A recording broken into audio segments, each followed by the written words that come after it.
Dans son village du Loir-et-Cher, Jean-Yves Narquin, le maire, est toujours très fier de montrer aux premiers venus cette magnifique église du XVe siècle. Ah, ça fait partie des belles églises de la région et donc elle a eu plusieurs transformations. Elle a été transformée un peu en style gothique, l'entrée en est très caractéristique. À l'intérieur, quelques trésors religieux, dont un tableau classé, le joyau de la paroisse. Face à la multiplication des pillages d'églises dans la région, la commune a dépensé 11 000 € dans un système anti-vol. Mais le maire n'avait pas tout prévu. Il y a ce retable, on vient de le mettre en sécurité pour le protéger du vol. Pendant qu'on surveille le retable, on s'est fait piller la sacristie. Manque de chance. Jean-Yves Narquin était en effet loin d'imaginer la présence d'un loup dans sa propre bergerie. Un voleur insoupçonnable qui serait passé par derrière, ni vu ni connu. Il y a ici une porte de service où on peut accéder directement à la sacristie. Vous voyez, la sacristie est un peu en crypte sous l'autel. Et donc là, il y a une porte qui est effectivement très pratique pour s'approcher discrètement. Donc, et effectivement, seule la paroisse a la clé de cette porte. Nous-mêmes, nous ne l'avons pas. Ce voleur serait le curé de la paroisse, le père Étienne, 33 ans, au cœur d'une sombre affaire de culte. Il est soupçonné d'avoir dévalisé 14 églises de la région. En France, les vols dans les édifices religieux sont en pleine expansion. Ils sont en général commis par de petits délinquants. Mais un prêtre pillant les églises de son diocèse, de mémoire de chrétien, c'est du jamais vu. Lors d'un inventaire en mai dernier, Jean-Yves Narquin découvre l'étendue de ces vols. On n'allait pas mettre des alarmes contre les curés, quand même. Le père Étienne avait les clés de la sacristie. Il aurait donc tranquillement pu se servir dans les placards réservés aux objets utilisés pour dire la messe. Donc voilà, vous avez 2 calices qui ont disparu et cet ostensoir. On s'aperçoit tout de suite que le travail d'orfèvrerie était d'une finesse et d'une recherche incontestable. Le curé avait l'œil et du goût visiblement. En tout, il aurait dérobé une quarantaine d'objets dans la région et surtout les plus précieux, comme ce calice du XVIIIe siècle, estimé à 35 000 €, ou encore cet ostensoir serti de pierres précieuses. Voilà. Et malheureusement, la boîte est vide. Qu'est-ce qu'il y avait dans cette boîte? Eh bien, il y avait un des calices précieux qui était ici, donc maintenant, la boîte est vide. Tristement vide. Tristement vide. Au total, le butin est estimé à plus de 70 000 €. Un curé présumé voleur, un sacrilège pour le maire. Vous avez l'air un peu énervé là. Et ému. Ému? Je pense qu'il y a des gens qui sont dépositaires de certaines valeurs qui n'ont pas le droit de les trahir. Voilà, c'est tout. C'est ça qui vous blesse, c'est les Voilà, ça me blesse. C'est pas la religion, parce que moi, j'ai ma foi à moi, qui est sans doute un petit peu à part. Mais je suis choqué par la trahison morale. Voilà, on va la dire comme ça.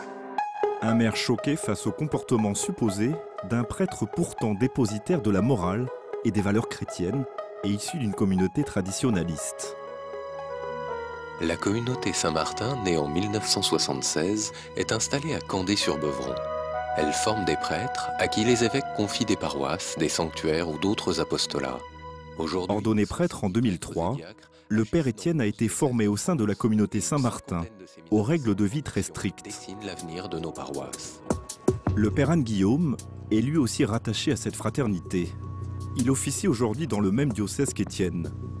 Signe distinctif de cette communauté, une soutane digne des années 50. Alors lorsqu'il sort dans la rue, il ne passe jamais inaperçu. Les mauvaises langues surnomment ainsi ces prêtres les gothiques ou encore les Don Camillo. Proche du père Étienne, ce curé est encore sous le choc. Vous dites le mot trahison, oui, on peut parler de trahison, de profonde déception, on est bouleversé par tous ces gestes qu'il a pu commettre. Que vous diriez-vous aujourd'hui? Je serais peut-être un peu violent, j'aime mieux pas. Avec cette affaire, c'est l'ensemble de la communauté qui est ébranlée. On a tout fait pour mettre Étienne entre les mains de la justice sur terre, entre la justice humaine, mais on le confie aussi à la justice divine, qui seul Dieu sait pourquoi il a fait ça, quelles étaient les intentions de son cœur. On ne peut rien dire de plus. Le père Étienne aurait, semble-t-il, oublié un peu vite les valeurs de cette communauté conservatrice. Pourtant, le père donne l'image d'un homme sympathique et jovial, proche des jeunes. Moderne aussi, comme en témoigne cet extrait d'un reportage de 2007 où il fait part de ses goûts musicaux éclectiques. J'aime, disons, de la musique classique au métal, mais sauf hip-hop, rap, dance, ça c'est miette. Mais avant tout, un homme de conviction. En plein débat sur le mariage pour tous, il monte au front et fait même l'objet d'un portrait dans la presse nationale. Une belle vitrine qui va vite se fissurer. Ça va? Bonjour. Tu vas bien, Michel? Ça va. Ça boum? Pas de soucis? Pas de soucis? C'est en tout cas ce que va réaliser Jean-Yves Narquin le maire. En fouillant, il a découvert les zones d'ombre que cache le père Étienne. Sur le profil Facebook de ce curé moderne, des photos pour le moins surprenantes, comme celle de Fernandel en Don Camillo, le fusil à la main. Alors, il signe un commentaire avec la photo de Don Camillo. Carême fini, on ressort l'artillerie.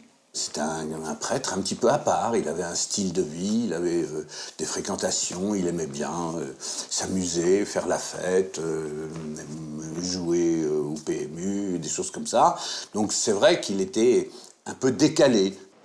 Atypique, le père Étienne avait l'habitude de fréquenter tous les jours les bars du coin. À Montoire-sur-le-Loir, une des communes où il officiait, les habitants le croisent souvent au bistrot, en train de boire un verre et de faire son tiercé. Une personnalité locale et appréciée. Vous aussi, vous en avez pensé quoi? Non, moi je ne parle pas de ça. Je l'aimais beaucoup et je ne même pas. Ah, vous l'aimiez bien? Oui, peut-être aussi. Ça vous a fait de la peine, c'est ça? C'est un bon garçon, c'est un super mec, un super mec. C'était un super prêtre? Il rencontrait les gens, tout simplement, il rencontrait les gens. Il n'a jamais rien volé à personne. Je connais plein de gens qu'il a fréquentés, là. Tout ce qu'il a volé, c'est quoi? Ce mode de vie est stoppé net le 17 juillet dernier. Les gendarmes viennent cueillir le père Étienne dans son église. L'élément déterminant de l'enquête, c'est l'absence totale d'effraction dans les 14 églises dépouillées, dont il avait les clés et la charge. Du côté de sa hiérarchie, pas de commentaires. Il faut attendre que l'affaire sorte dans la presse pour que l'évêque de Blois réagisse dans un communiqué officiel. Dans l'attente que soit identifiée sa responsabilité, j'ai pris la décision de décharger le père Étienne de tout ministère dans le diocèse de Blois. Quant aux objets volés, ils ne retrouveront peut-être jamais leur église d'origine. Apparemment arnaqué par des receleurs et des antiquaires véreux, le curé n'aurait empoché d'après l'enquête que quelques milliers d'euros. Et difficile aujourd'hui de remettre la main sur le butin. Pour retrouver toutes les pièces volées, un service de police spécialisé mène néanmoins l'enquête depuis plusieurs semaines. Jean-Luc Boyer est policier à l'OCBC, l'Office de lutte contre le trafic des biens culturels.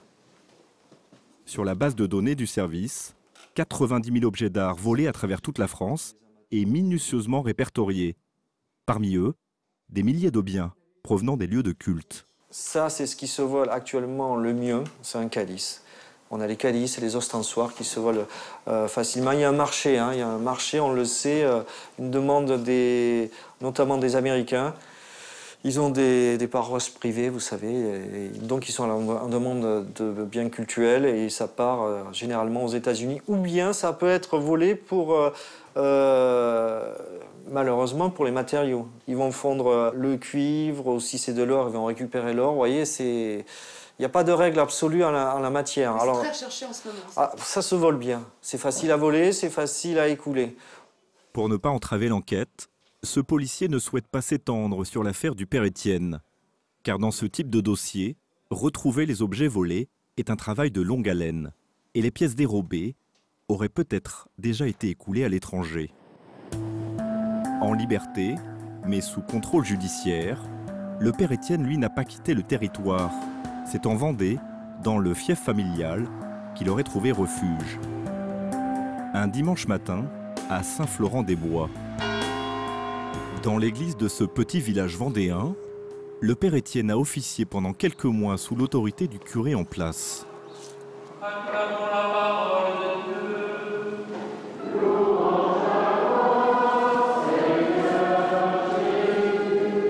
En Vendée, tout le monde connaît bien le père Étienne. Il est issu d'une famille respectée et appréciée. Alors à la sortie de la messe, c'est l'omerta. Ce que ça vous a fait, qu'est-ce que vous venez chercher à Saint-Florent-des-Bois? Il a juste fait un petit passage, nous on est au courant de rien. Bon, on n'a rien à vous dire là-dessus. Je suis pas au courant, non, je sais. Personne n'a rien à dire sur lui. J'ai rien à dire. Pourquoi, madame, vous dites ça? J'ai rien à dire. Oui, mais vous avez entendu parler de l'affaire dans le Loir-et-Cher. Rigolo. Dans la région, un homme est extrêmement proche du père Étienne. Il s'agit de son frère. Au moment du scandale, il l'aurait même un temps hébergé chez lui. Ce frère bienveillant, nous l'avons rencontré. Il va se laisser aller à quelques confidences sur le père Étienne qui, lui, n'a pas souhaité nous parler. Il a été diagnostiqué, il a un syndrome qui peut vous renseigner, ça s'appelle le syndrome borderline. Et c'est un truc qu'il a depuis longtemps. Et en fait, ça a été une longue dégringolade, jusqu'à ce qu'il passe aux actes. Et donc, il est soigné, donc il va chez le psy 2 fois par semaine. Il devrait faire une cure, je pense, assez vite. C'est comme s'il était un peu drogué à sa propre adrénaline. Il a besoin, par exemple, de conduire vite. De se mettre en danger. De se mettre en danger. Et pour son frère, le curé n'aurait rien gagné dans cette histoire. C'était pas pour s'enrichir personnellement, en fait, parce qu'il n'y a pas eu de modification de son train de vie. Et puis il s'est fait arnaquer aussi par des antiquaires qui ont trouvé un bon filon et qui l'appelaient, t'as pas un truc.